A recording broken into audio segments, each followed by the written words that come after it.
اور شوق سے کھائیں گے. ایسا موقع بار بار کہاں ملتا ہے. چنانچہ وہ لڑکا آیا, اس نے کاٹ کے تشتری میں رکھ دیے. ہمارے وہاں قیام کے وقت ہمارے لیے اور ہمارے پیارے میزبانوں کے لیے یہ ایک عید کا سا سما تھا.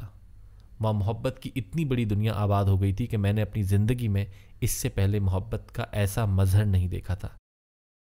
وہاں پر ایک بی بی جس کا اوما نام تھا, اس نے ہمیں علامہ اقبال رحمۃ اللہ علیہ کی نظم پھر چراغ لالا سے روشن ہوئے کوہ دمن, مجھ کو پھر افسانوں پہ اکسانے لگا مرغے چمن سنائی.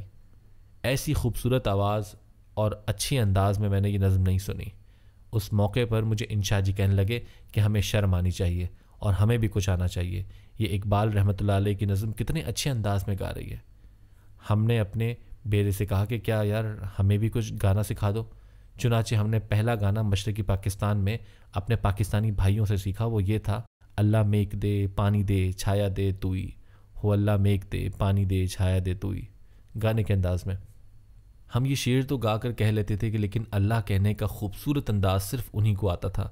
خواتین و حضرات, کیا آپ نے کبھی کسی سندھی کو اللہ کہتے ہوئے سنا ہے؟ جب کوئی سندھی اپنی کسی نظم میں یا کلام میں اللہ کہتا ہے تو میں اس پر قربان ہو جاتا ہوں, یعنی میرے میں طاقت ہی نہیں رہتی. میں نے اللہ کا اچارن, اللہ کا تلفظ اور اس لفظ کی قرت ان سے زیادہ خوبصورت انداز میں سوائے سندھیوں کے کسی کے منہ سے نہیں سنی. ایسے ہی ہمارے مشرقی پاکستان کے بھائی وہ ادا کرتے تھے. ہم نے وہاں سائیکلیں لے لیں. وہ اپنا گھر تھا اور میزبان اپنے بھائی تھے. ہم صبح سویرے سائیکلیں لے کر نکلتے اور سائیکلیں چلاتے ہوئے گانا گاتے پھرتے تھے, جس کا ترجمہ کچھ اس طرح سے تھا, اے اللہ ہم تو تیرے بندے ہیں اور تیرا نام بار بار لیتے ہیں. ہم سب اپنی اونچی نیچی اور بیٹھی آوازوں میں گانے گاتے پھرتے تھے. ہمارے ساتھ گانے والے احمد راہی کی آواز تو بالکل ہی بیٹھی ہوئی تھی. ہم جب وہاں شہر میں گاتے پھرتے تھے اور شہر کا چکر لگاتے تو پتہ چلتا کہ جیسے جسم میں توانائی بڑھتی ہی چلی جاتی ہے. اور میں نے اس وقت یہ بھی محسوس کیا کہ ایک تیسری آنکھ جو نظر بد والی آنکھ کہلاتی ہے وہ ہم لوگوں کو دیکھ رہی ہے. میں نے اس بات کو شدت سے محسوس کیا کہ وہ آنکھ ہم پر اثر انداز ہو رہی ہے, اور اس آنکھ نے باقاعدہ پلان کر کے, منصوبہ بندی کر کے ہمارے درمیان تفرقہ ڈالا. اور یہ آپ سب کو معلوم ہے کہ مشرقی پاکستان کی سرحد سے تقریباً 50-60 میل کے فاصلے پر ایک شہر ہے. خواتین و حضرات, بر اعظم ایشیا کے اندر اگر کوئی دہشت گردی کا مرکز پہلی مرتبہ قائم ہوا تو وہ اس اگرتلا شہر میں ہوا. وہاں تیسری آنکھ نے بڑی ہمت سے, بڑی محنت کر کے ہمارے درمیان نفرتیں بھی پھیلائیں, غلط فہمیاں بھی پھیلائیں, اور اس سے وہ تانا بانا بنا کہ وہ دہشت گردی نہ صرف اس علاقے میں رہی بلکہ وہاں سے پھیلتی پھیلتی دوسرے علاقوں میں بھی چلی گئی. وہاں سے نکل کر سری لنکا میں بھی چلی گئی. وہاں کے ٹرینڈ کیے ہوئے دہشت گرد باہر نکل کر دوسرے علاقوں پر حملہ آور ہوتے اور بڑی اچھی اور پرسکون زندگی گزارنے والوں کو ذلیل و خوار کرتے پھرتے. پھر انہوں نے میرے ہی ان بھائیوں کو جن کے ساتھ مل کر ہم گانے گاتے تھے, جن میں ہم نے قدرت اللہ شہاب کو بھی ملا لیا تھا, اور ہم وہاں سے میٹھا دہی کھایا کرتے تھے, اور اس دہی کے بڑے بڑے بھرے ہوئے کنڈے جہاز میں رکھ کر لاہور بھی لائے تھے.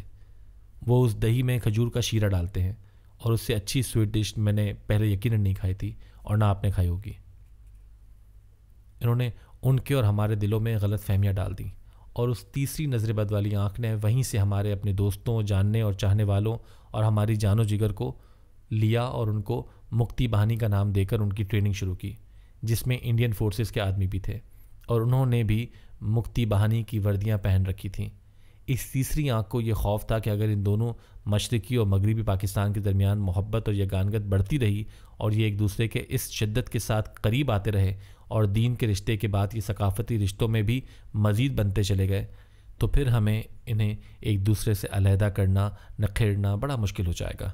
چنانچہ انہوں نے منصوبہ بندی کر کے اور دنیا کے دوسرے ملکوں کو ساتھ ملا کے یہ پروگرام بنایا کہ کسی نہ کسی طرح سے اس رشتے کو توڑ دیا جائے.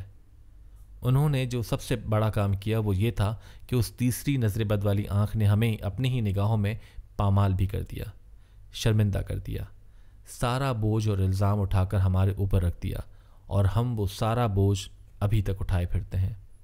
یہ ان کا بہت بڑا کمال ہے. اس شرمندگی نے کس طرح سے آپ پر اور آپ کی نفسیات پر اثر ڈالا ہے یہ وہ لوگ بڑی اچھی طرح سے جانتے ہیں, لیکن ایشیا کے اور پاکستان کے لوگ نہیں جانتے. صرف ہندوستان کے لوگ ہی جانتے ہیں کہ دہشت گردی کا جو پہلا اڈا اور مرکز قائم ہوا وہ کہاں قائم ہوا تھا, جہاں سے دہشت گردی کی شاخیں پھوٹی تھیں. جب آپ دہشت گردی کا نام لیتے ہیں اور دہشت گردی کی بات کرتے ہیں تو ان کا پہلا مقام اگرتلا ہی تھا، اور وہ دہشت گردی کا پودا اب تک پھیلتا جا رہا ہے۔ حیرانی کی بات یہ ہے کہ ہم جو مظلوم و مقہور ہیں، جن پر ظلم کیا گیا ہے، اور پوری دنیا یا گلوب میں پاکستان واحد ملک ہے جو دہشت گردی کا شکار ہوا اور اس کا ایک حصہ دہشت گردی کے زور پر جدا ہو گیا۔ یہ نظر بد یوں ہی نہیں لگ جاتی، اس کے لیے خاص منصوبہ بندی کرنی پڑتی ہے۔ ہم جو بھائی آپس میں ملتے تھے، جھپیاں ڈالتے تھے، مل کر کبھی سر میں اور کبھی بے سرے ہو کر گاتے تھے، وہ سارے کے سارے ملیا میٹ ہو گئے۔ اس موقع پر اشفاق احمد بنگلہ زبان میں کوئی محبت اور دوستی کا گیت گاتے ہیں۔ اب لوگ چلے تو پھرتے ہیں اور ابلاغ کا ایسا زور ہے کہ بہت سے لوگ سچ مچ یہ ماننے لگے ہیں کہ شاید پاکستانی بھی دہشت گرد ہیں۔ ہمیں ہر روز دہشت گرد باور کرایا جاتا ہے اور ہم ہر روز شرمندگی کی آنکھوں پر اپنی لجاجت کا ہاتھ رکھ کر گھروں میں داخل ہوتے ہیں اور باہر نکلتے ہیں۔ یہ آخر کیسے اور کس طرح سے ہو گیا؟ اب پھر کون سا ایسا گانا اور ترانہ گایا جائے گا کہ ہمیں اس بات کا احساس نہ رہے؟ ہم ایک بڑی پوری اور زندہ قوم ہیں اور ہم نیوکلیئر پاور ہیں، کسی سے کمتر نہیں ہیں۔ میں اب کس بابے کو جا کر ملوں کہ وہ میرے ملک کے بندوں کے دل سے شکوک و شبہات نکال دے؟ مجھے ہالینڈ میں ایک بھارتی دوست ملے۔